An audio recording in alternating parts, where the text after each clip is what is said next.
नमस्कार, होमबिल टीवी भारत में आपके स्वागत है। एक बहुत ही खुशखबरी इटावा सफारी पार्क में शेरनी नीरजा ने अंतर्राष्ट्रीय महिला दिवस के मौके पर 4 नए शावकों को जन्म दिया है। जानकारी के अनुसार शेरनी नीरजा ने 8 मार्च के शाम 8:25 को पहला शावक जन्म दिया। इसके बाद क्रमशः 9:07 बजे दूसरा और 9:43 बजे तीसरा और 9:59 बजे चौथा शावक जन्मा।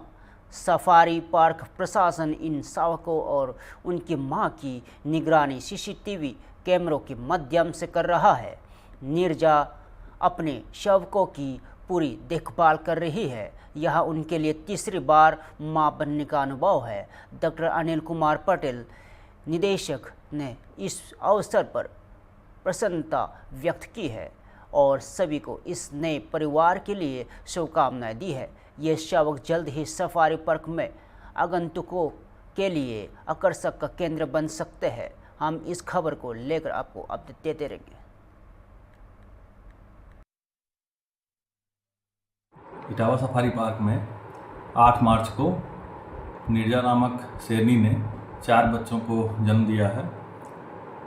ये कान्हा और नीरजा की जो मीटिंग हुई थी नवंबर 18 से लेकर 21 तक हुई थी। इसके बाद इसको IVRI से जैसे ही कंफर्मेशन आया कि ये नीरजा प्रेग्नेंट है, उसके बाद हम लोगों ने उसको ब्रीडिंग सेंटर में शिफ्ट किया और ब्रीडिंग सेंटर में शिफ्ट करने के बाद जो समर्पित कीपर हैं उनके द्वारा देखभाल किया जा रहा था और वहाँ पे किसी भी तरह का डिस्टरबेंस ना हो और ये इंश्योर किया गया था। साथ ही वहाँ पे हाइजीन और सैनिटेशन मेंटेन किया गया ताकि किसी भी प्रकार का इन्फेक्शन की चांस ना हो। और 8 तारीख को शाम को 8:25 पे पहला शावक और उसके बाद आधे घंटे के अंतराल पे ही अन्य 3 शावक पैदा हुए हैं। शेरनी नीरजा चारों शावकों को बहुत ही अच्छे तरीके से उनकी देखभाल कर रही है और चूँकि ये तीसरी बार माँ बनी है तो इसलिए बच्चों को जो लालन पालन करने का जो इसका पुराना जो इतिहास है वो अच्छा है। पहली बार में जब माँ बनी थी तब तो इसने अपना दूध नहीं पिलाया था, लेकिन दूसरी बार ये 3 शावकों को जन्म दी थी और उनको बहुत अच्छे तरीके से मतलब पाली पोसी थी और आज के डेट में वो 1 साल के होने जा रहे हैं। 16 तारीख को उनका पहला बर्थडे होगा और ये 8 तारीख को विश्व महिला दिवस अंतर्राष्ट्रीय महिला दिवस के दिन जो है ये 4 शावक पैदा हुए हैं। इस तरह से इटावा सफारी पार्क में अब तक 18 जो है शेरनियाँ जो है पैदा हो चुके हैं और जो बाहर से लाए गए हैं 5, उनको मिला के टोटल जो है 23 शेरनी वर्तमान में इटावा सफारी पार्क में वास कर रहे हैं। Thank you. दिल्ली से बड़ी राजनीतिक खबर सामने आई है। बसपा सांसद संबित पात्रा ने लोकसभा स्पीकर ओम बिरला के खिलाफ विपक्ष के अविश्वास प्रस्ताव पर अपनी प्रतिक्रिया दी है। संबित पात्रा ने कहा, आज पूरा देश देख रहा है कि किस प्रकार विपक्ष खासकर कांग्रेस सदन की मर्यादा की धज्जियां उड़ा रहा है। उन्होंने यह भी बताया कि विपक्ष के साथ चर्चा के बाद अविश्वास प्रस्ताव पर चर्चा की तारीख तय की गई थी, लेकिन पन्ना पत्र ने आरोप लगाया कि कांग्रेस ने एक और प्रस्ताव के साथ सदन में हंगामा करने की कोशिश की। उन्होंने इसे एक परिवार के माफिया राज के रूप में वर्णित किया, जिसमें सदन को भी घेरने की रणनीति दिखाई दे रही है।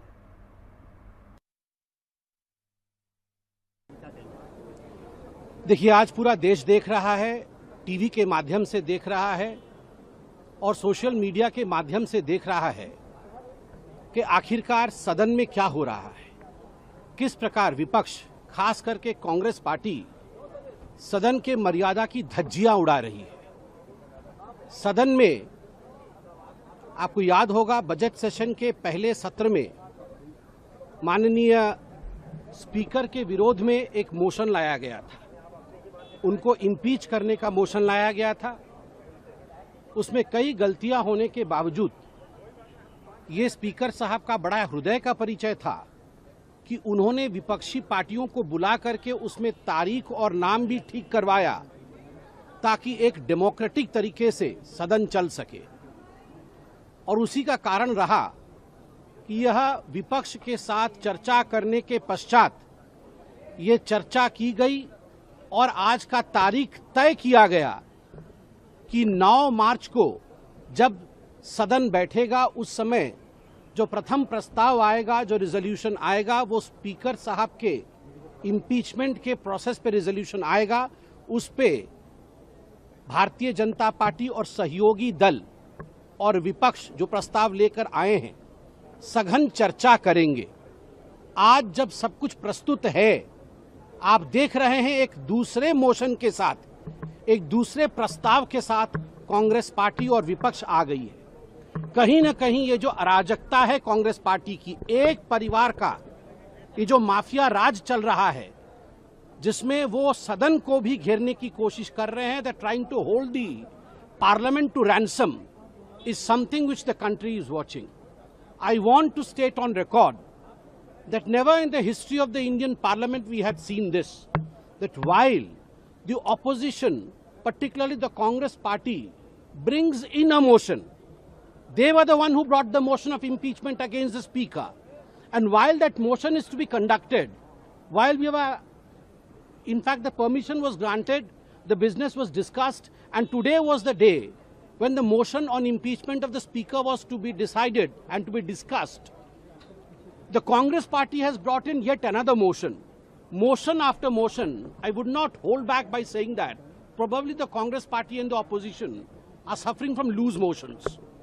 These loose motions of the Indian polity is not to be demeaning the parliamentary procedures. ये बहुत दुखद विषय है। पार्लियामेंट के प्रत्येक दिन करोड़ों रुपए खर्च होते हैं, करोड़ों रुपए खर्च करके यहाँ जनता के पैसे के माध्यम से आज यहाँ हर सांसद खड़ा है, और ये जो मजाक कर रही है कांग्रेस पार्टी और विपक्ष के नेता, इसको भारतवर्ष देख रहा है, जवाब भारतवर्ष देगा। दिल्ली से बड़ी राजनीतिक खबर सामने आई है। केंद्रीय मंत्री प्रहलाद जोशी ने लोकसभा में स्पीकर ओम बिरला के खिलाफ अविश्वास प्रस्ताव को लेकर विपक्ष पर तीखा हमला बोला है।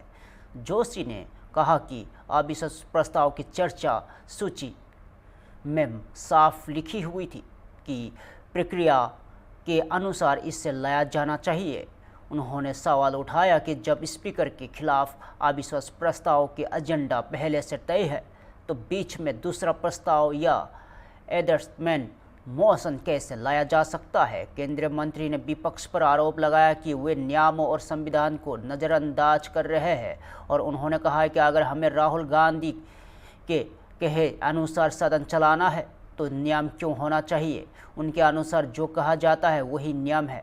और प्रहलाद जोशी ने यह भी बताया कि जो प्रस्ताव पर चर्चा होगी उससे पहले बैचलर अफेयर्स कमेटी में तय किया जाना चाहिए। उन्होंने कहा है कि विपक्ष की ये हरकतें सदन की मर्यादा और प्रक्रिया को बाधित कर रही है।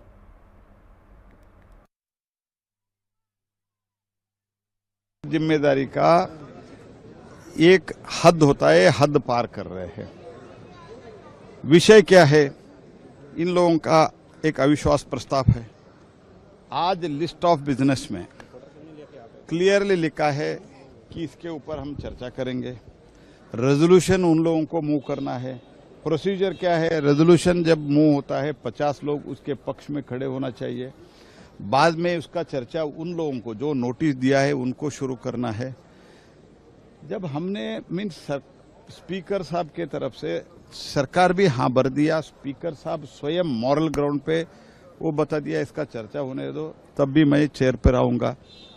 एक्चुअली जब तक रेजोल्यूशन मूव नहीं होता है तब तक स्पीकर को हम नहीं आऊँगा ऐसे बोलने के लिए कोई ऐसे अवश्य जरूरत नहीं है। It is not needed, but still speaker एक मॉरल स्टैंड लेके इसका एक चर्चा के लिए अनुमति दे दिया। आज जब जो चेयर पर बैठे थे श्रीमान जगदम्बिका पाल जी, बार बार कह रहे थे आप रेजोल्यूशन मूव करना है तो मैं डिस्कशन के लिए अलो करता हूं। जब स्पीकर के खिलाफ अविश्वास का प्रस्ताव का एजेंडा में रहता है, बीच में दूसरा रेजोल्यूशन, दूसरा एडजर्नमेंट मोशन कैसे लाते हैं जी? कोई रूल है या नहीं है? जो ये परिवार वाले कहते हैं वही रूल है क्या देश में? संविधान नहीं है क्या? एक Kaul and Shakdher procedure of Lok Sabha rules and procedure, ये रूल क्यों रहना चाहिए? अगर राहुल गांधी जैसे कहते हैं वैसे ही चलाना है तो why there should be rule? पहले ये लोग demand first and disrupt later, ये थ्योरी कैसा होता है? ये बहुत बार, जब मैं भी पार्लियामेंट अफेयर्स मंत्री था, बहुत बार होता था। जब एक डिमांड करता था, जब हम हाँ भरते थे, तुरंत दूसरे डिमांड पर आते थे। ये क्या तरीका है? क्या आप लोग बेसिक प्रजाप्रभुत्व में आप लोगों का विश्वास नहीं है क्या? ठीक है, रूल के आधार पर हमने, आपने जब रेजोल्यूशन आपने मूव किया, माननीय स्पीकर साहब ने उसको मान लिया। जब स्पीकर साहब ने मान लिया, ये सरकार का भी कर्तव्य, हमने भी बोला ठीक है चर्चा होने दो। चर्चा करने के लिए तैयार नहीं है, हम डिसरप्ट का, इसका अर्थ है इनके पास कोई तथ्य नहीं है। स्पीकर के खिलाफ बोलने के लिए इनके पास कुछ नहीं है। कुछ कांग्रेस के लोग जो इनिशिएशन करने के लिए कह रहे हैं स्पीकर के नो कॉन्फिडेंस के मोशन के ऊपर, कई opposition party they are not ready, क्योंकि स्पीकर बहुत अच्छे ढंग से चला रहे हैं। लास्ट 5 इयर्स भी, लास्ट टर्म में भी अच्छा चलाया, इस टर्म में भी बहुत अच्छा चला रहे, इसीलिए बोलने के लिए कुछ नहीं है। अभी तो जब गलती हो गया, गलती तो स्वीकार करने के लिए तैयार नहीं है, तो मूव भी करना चाहते हैं, उसी के साथ ही साथ तो वो चर्चा भी नहीं चाहते हैं। तो इसीलिए डिमांड फर्स्ट डिसरप्ट लेटर ये कांग्रेस का नियम बन गया है। और उसके साथ ही साथ ये फर्स्ट फैमिली अपने आप को जो समझते हैं वो लोग, उनको कोई संविधान रूल नहीं है, वो जो कहते हैं वही रूल, ऐसे वो समझ के बैठे हैं।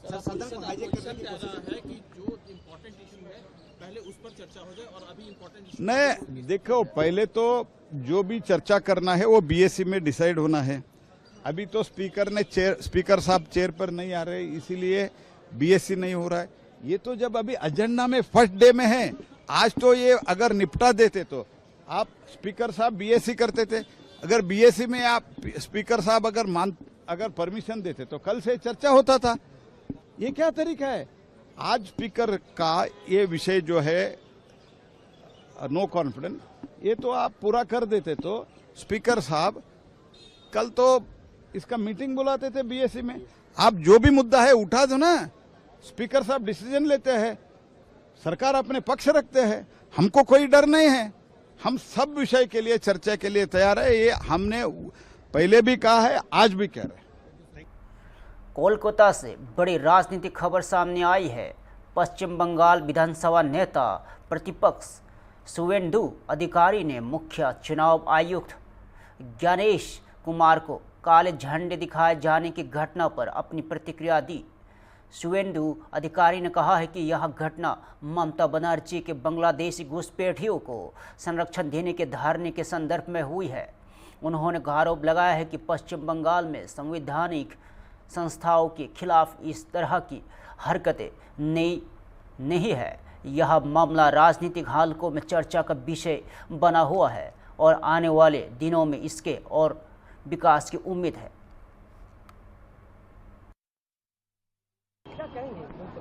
ये ज्ञानेश कुमार जी को नहीं कर रहा है, ये बांग्लादेशी मुसलमान घुसपैठिया को संरक्षण देने के लिए ममता बनर्जी को जो धरना ड्रामा चल रहा है उसका तहत ये सब हो रहा है। ये कोई नया बात नहीं है। जो कॉन्स्टिट्यूशनल हेड है, जो कॉन्स्टिट्यूशनल बॉडी है, उनके खिलाफ इस तरीके से हरकत पश्चिम बंगाल में नया नहीं है। 2 दिन पहले महामहिम राष्ट्रपति जी का साथ जिस तरीके से व्यवहार पश्चिम बंगाल की सरकार ने की, पुलिस ने की, लोकल एडमिनिस्ट्रेशन ने की, वो उसको निंदा करने का कोई भाषा हमारे पास नहीं है। मुझे पता नहीं है कैडर है कि नहीं है, लेकिन वो बहुत ईमानदार आईपीएस ऑफिसर था, आईबी में काम किया, एक राष्ट्रभक्त नागरिक है। और उन्होंने आने का बाद ममता बनर्जी को कॉन्स्टिट्यूशन का जो संविधान है उनका ABCD सिखाने का काम जरूर करेंगे। पटना से बड़ी राजनीतिक खबर सामने आई है। जेडीयू प्रदेश अध्यक्ष उमेश कुशवाहा ने पार्टी के नए नेता निशांत कुमार को लेकर बयान दिया है। उमेश कुशवाहा ने कहा है कि लोगों को विश्वास निशांत कुमार पर है और लाखों कार्यकर्ताओं की आवाज़ सुनकर उन्होंने सक्रिय राजनीति में आने की फैसला किया है।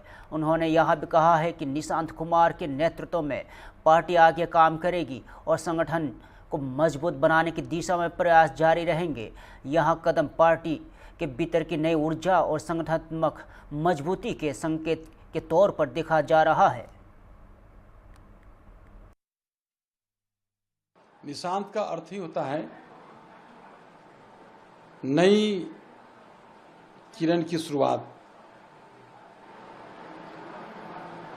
और आप जानते हैं नई सुबह की शुरुआत जब निशांत जी आए हैं, हमारे जो पार्टी के कार्यकर्ताओं उनका उम्मीद बढ़ गई। एक तो कल जो है उनका एक औपचारिक सदस्यता ग्रहण था। उनका तो जो है दिलो दिमाग हर श्वास में जो है पार्टी बस रही और पार्टी के लिए समर्पित है। और उनके सारे गुण माननीय मुख्यमंत्री जी का निशांत जी में, और पढ़े लिखे हैं, युवा हैं, तो लोगों का जो है नई उत्साह, नई उमंग, नई जोश के साथ जो है सब लोग उनको स्वागत किया है। और लोगों का विश्वास भरोसा है कि निशांत जी बेहतर करेंगे। और निशांत जी आए हैं, उनको ढेर सारी शुभकामना है। और वो जो है हमारे जो लाखों लाख जो कार्यकर्ता हैं पार्टी के, उनकी आवाज़ को उनको सुनकर पार्टी में सक्रिय होने की फैसला किया है। ये तो उनको स्वागत है और हमारे पार्टी का और बिहार का भविष्य। बिल्कुल, इसमें कहीं दो राय नहीं। आप कल भी उनके स्पीच को सुने होंगे। कम ही समय में बहुत चीज़ उन्होंने कहा दिया है कि अपने पिता के पदचिन्ह पर जो हमारे नेता ने जो न्याय के साथ विकास की नींव रखी है, उस नींव को, उस धारा को आगे बढ़ाने का, उनके आदर्शों को, विचारों को आगे ले जाने का काम निशांत जी करेंगे। इसमें कहीं दो राय नहीं। और सब कार्यकर्ता, पार्टी के नेता, सब लोग की इच्छा थी, कई वर्षों से ये चाह रहा था लोग कि निशांत जी आए, पार्टी की कमान संभाले, पार्टी में उनकी सक्रिय भूमिका हो। ये सब लोग चाहते थे। आज जो है वो साकार हुआ है। कार्यकर्ताओं को भरोसा दिला पाएंगे? बिल्कुल बिल्कुल, कार्यकर्ता उनके साथ है। हम तो पार्टी के अध्यक्ष है, तीसरी बार हमने अध्यक्ष बना है। उनके आशीर्वाद से, माननीय मुख्यमंत्री जी के आशीर्वाद से हमारे पार्टी के एक एक कार्यकर्ता, एक एक नेता निशांत जी के अगुवाई में काम करेगा। लेकिन सर, सवाल अब परिवारवाद पे उठने लग गया है। विपक्ष कह रहा है कि अब ये परिवारवाद नहीं है। क्या विपक्ष को बोलने के लिए क्या है? अब तो जानती, हमारे कार्यकर्ताओं का जो आवाज़ को आना नहीं चाह रहे थे निशांत जी, और निशांत जी आना नहीं चाह रहे थे, नेता भी नहीं चाह रहे थे। लेकिन जो स्थिति थी, कार्यकर्ता ने एकदम डिमांड कर दिया। नेता, कार्यकर्ता सब लोग मिल के डिमांड कर दिया और उसने फैसला लिया निशांत जी, इंजीनियर निशांत जी। तो मैं उनको तो साधुवाद देंगे, धन्यवाद देंगे कि उन्होंने सही समय पर उन्होंने फैसला लिया है। और जो हमारे नेता के जो उपलब्धि है, नेता का जो प्रतिबद्धता है लोगों की सेवा करने का, वो उसमें उनकी दिखाई देता है। जिम्मेदारियां क्या? लखनऊ से बड़ी खबर सामने आ रही है, जहां बिहार के मौलाना अब्दुल्ला सलीम को लेकर विवाद बढ़ता जा रहा है। राजधानी लखनऊ के हजरतगंज चौराहे पर सर्व समाज के लोगों ने मौलाना अब्दुल्ला सलीम के खिलाफ विरोध प्रदर्शन करते हुए उनका पुतला दहन किया। प्रदर्शनकारियों का आरोप है कि मौलाना ने एक तकरीर के दौरान उत्तर प्रदेश के मुख्यमंत्री योगी आदित्यनाथ की मां को लेकर विवादित टिप्पणी की थी। बताया जा रहा है कि इस बयान के बाद उत्तर प्रदेश के कई जनपदों में मौलाना अब्दुल्ला सलीम के खिलाफ शिकायतें और विरोध दर्ज कराए गए हैं और इस पूरे मामले को लेकर प्रदेश के राजनीतिक और सामाजिक हलकों में भी चर्चा तेज हो गई है।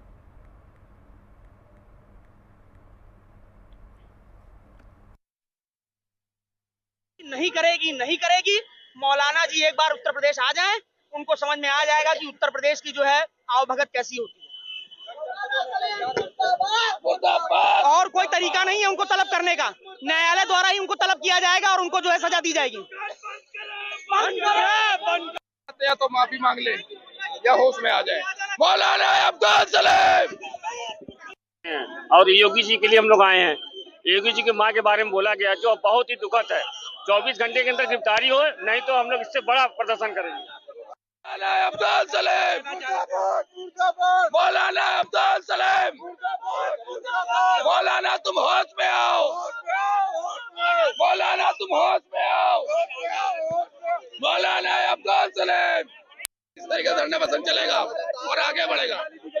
उस पर हम साफ साफ से इतना कहना चाहेंगे, उनको सबके सामने आके माफी मांगनी होगी और ऐसे कृत्य को दोबारा न करने के लिए प्रण लेना चाहिए, क्योंकि हमारे उत्तर प्रदेश की जिस प्रकार की यशस्वी मुख्यमंत्री जी की माता जी का अपमान, ये हमारे पूरे उत्तर प्रदेश का नहीं, हमारी सभी माताओं बहनों का अपमान है। और जिस तरीके से उन्होंने महिला दिवस का अपमान किया है, महिलाओं का अपमान किया है, योगी जी की माता जी को गाली दी है, उसके लिए हम इतना कहना चाहते हैं, आजकल के युवाओं को पूरा भरोसा है अपने महाराज जी पर, और जिस तरीके का कृत्य मौलाना ने किया है, उन्हें हर हाल में माफी मांगनी चाहिए। उन्हें ये सबक लेना चाहिए, ये उत्तर प्रदेश के मुख्यमंत्री की माता जी का अपमान नहीं, ये हमारे पूरे भारत देश की माताओं बहनों का अपमान है। और इसके लिए उन्हें एक सभ्य समाज की स्थापना करने के लिए सबसे पहले उनको आगे आकर माफी मांगनी चाहिए। आज हम लोगों ने मौलाना का पुतला फूका है और उन्हें सीधा संदेश दिया है कि वाकई इस देश का युवा, इस देश का नौजवान, इस देश का शिक्षक सभी हमारी महाराज जी की माता जी के खिलाफ होने वाली ऐसी अभद्र टिप्पणियों के खिलाफ है और हमारा देश इसका पुरजोर विरोध करता है। आगे की रणनीति हमारी सिर्फ इतनी सी है, अगर उन्होंने माफी नहीं मांगी, खुलकर मीडिया के सामने उन्होंने नहीं बोला, जिस प्रकार से उन्होंने गाली दी है उस प्रकार से अगर उन्होंने माफी नहीं मांगी, तो ये विरोध प्रदर्शन क्रांतिकारी रूप लेने का नाम लेगा और इसका एक ही नारा होगा, भारत देश की महिलाओं का अपमान नहीं सहेगा। फिलहाल के लिए इतना ही। ताज़ा खबरों पर देखते रहिए होमबिट टीवी भारत।